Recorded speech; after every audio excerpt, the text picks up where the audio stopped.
నుంచి తెలంగాణ ముఖ్యమంత్రి ఫుల్ బిజీగా ఉండనున్నారు. ఎన్నికల టైం కాబట్టి వరుస ప్రచారాలతో సుడిగాలి పర్యటనను మొదలుపెట్టనున్నారు.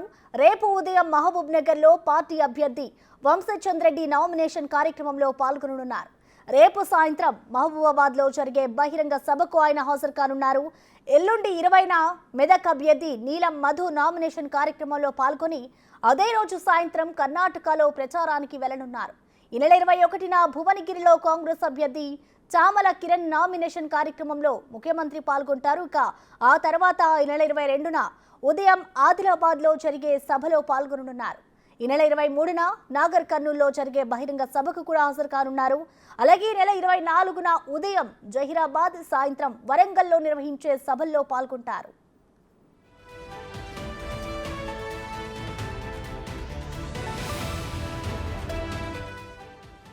ఇదే అంశానికి సంబంధించిన మరింత సమాచారం మా ప్రతినిధి వెంకట్ లైవ్ ద్వారా అందిస్తారు. వెంకట్, చెప్పండి, రేపటి నుంచి కూడా తెలంగాణ సీఎం రేవంత్ రెడ్డి అయితే ఫుల్ బిజీగా ఉండనున్నారు.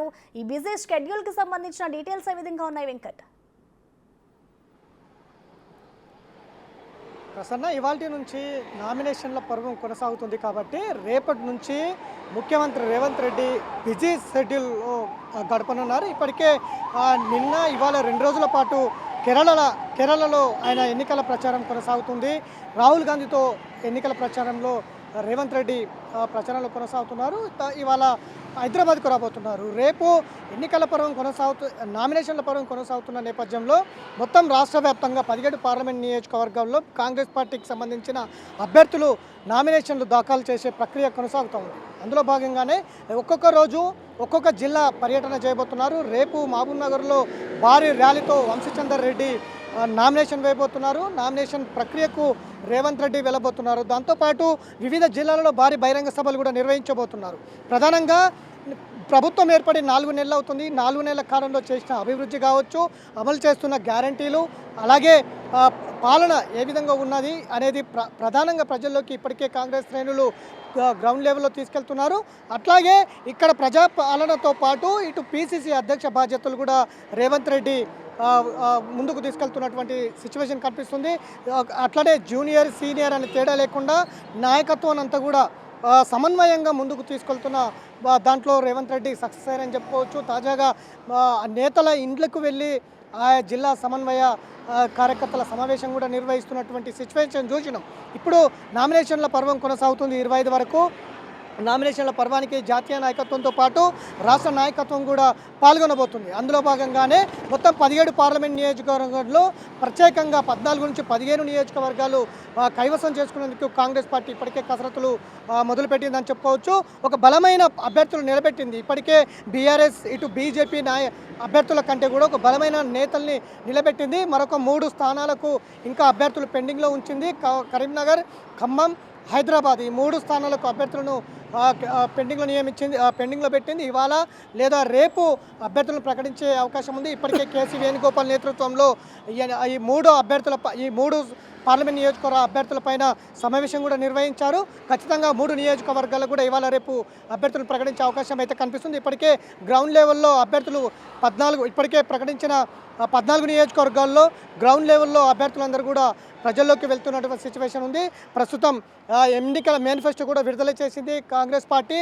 దేశంలో ఖచ్చితంగా ఇండియా కూటమి అధికారంలోకి వస్తుందని కూడా ప్రగాఢమైన విశ్వాసాన్ని అయితే కాంగ్రెస్ పార్టీ నేతలు చెప్తున్నటువంటి సిచ్యువేషన్ ఉంది. ఎందుకంటే గత 10 ఏళ్లలో మోడీ ప్రభుత్వ రంగ సంస్థలన్నీ కూడా కార్పొరేట్ సంస్థలకు దారదత్తం చేసినటువంటి సిచ్యువేషన్ ఏ విధంగా ఉంది అనేది ప్రత్యక్షంగా ప్రజలకు అర్థం చేయించడంలో కాంగ్రెస్ పార్టీ సక్సెస్ అవుతుంది మెల్లిగా. ఎందుకంటే రైల్వేలు కావచ్చు, ఇటు విమానయానాలు కావచ్చు, పోర్టులు కావచ్చు, మొత్తం కూడా కార్పొరేట్ సంస్థలకు అప్పచెప్పి ఇవాళ మధ్యతరగతి కుటుంబాలకు ఇవాళ వందే భారత్ పేరుతో సామాన్యులకు రైలు ప్రయాణాన్ని దూరం చేసినటువంటి సిచ్యువేషన్ కావచ్చు. ఇట్లా ప్రతి అంశాన్ని కార్పొరేట్ సంస్థలకు దారదత్తం చేసినటువంటి ప్రతి అంశాన్ని ప్రజల్లోకి తీసుకువెళ్ళి వచ్చే ఎన్నికల్లో మెజారిటీ స్థానాలు, పార్లమెంట్ స్థానాలు ఇక్కడ తెలంగాణలో సాధించేందుకైతే కాంగ్రెస్ పార్టీ ప్రణాళికబద్ధంగా ముందుకు వెళ్తున్నారని మనం చెప్పుకోవచ్చు. అందులో భాగంగానే ఇక ఈ వారం రోజుల పాటు నామినేషన్ల ప్రక్రియ కొనసాగుతుంది. ఈ నామినేషన్ల ప్రక్రియలో మొత్తం 17 మందికి సంబంధించిన అభ్యర్థులందరూ కూడా ఒక్కొక్కరు నామినేషన్ వేసేందుకు అయితే సమాయత్తమవుతుంది. అందుకు సంబంధించి రాష్ట్ర నాయకత్వం కూడా పూర్తిగా సన్నద్ధమైన అవుతుందని చెప్పుకోవచ్చు. ప్రధానంగా ఈ 4 నెలల్లో కాంగ్రెస్ పార్టీ ఇచ్చినటువంటి గ్యారెంటీలు ఏ విధంగా అమలు అవుతున్నాయనేది స్పష్టంగా ప్రజలకు అర్థం చేయించే పనిలో ఉన్నది. ఇక తప్పుడు సర్వేలు కావచ్చు, తప్పుడు ప్రచారాలు ఏదైతే చేస్తున్నారో బీఆర్ఎస్ బీజేపీ కలిసి కాంగ్రెస్ పార్టీకి సంబంధించి కాంగ్రెస్ పార్టీ పడిపోతుంది, ముఖ్యమంత్రి బీజేపీలోకి వెళ్తున్నారని ఏవైతే తప్పుడు ప్రచారాలు చేస్తున్నాయో అవి తిప్పికొట్టేందుకు కింది స్థాయి కార్యకర్త కూడా సన్నద్ధం కావాలనేది ఇప్పటికే కాంగ్రెస్ అధిష్టానం పిలుపునిచ్చిన నేపథ్యంలో ఇప్పుడు 17 పార్లమెంటు స్థానాలకైతే నామినేషన్ల ప్రక్రియ కొనసాగుతుంది. రేవంత్ రెడ్డి రేపటి నుంచి రాష్ట్రంలో సుడిగాలి పర్యటనలు చేయబోతున్నారు. ప్రతి జిల్లా, ప్రతి పార్లమెంట్ నియోజకవర్గం మొత్తం తిరిగి అక్కడ పార్టీ సమన్వయపరిచి అక్కడ నామినేషన్ల పర్వంలో పాల్గొనే అవకాశం అయితే కనిపిస్తుంది చెప్పుకోవచ్చు. Thank you Venkat.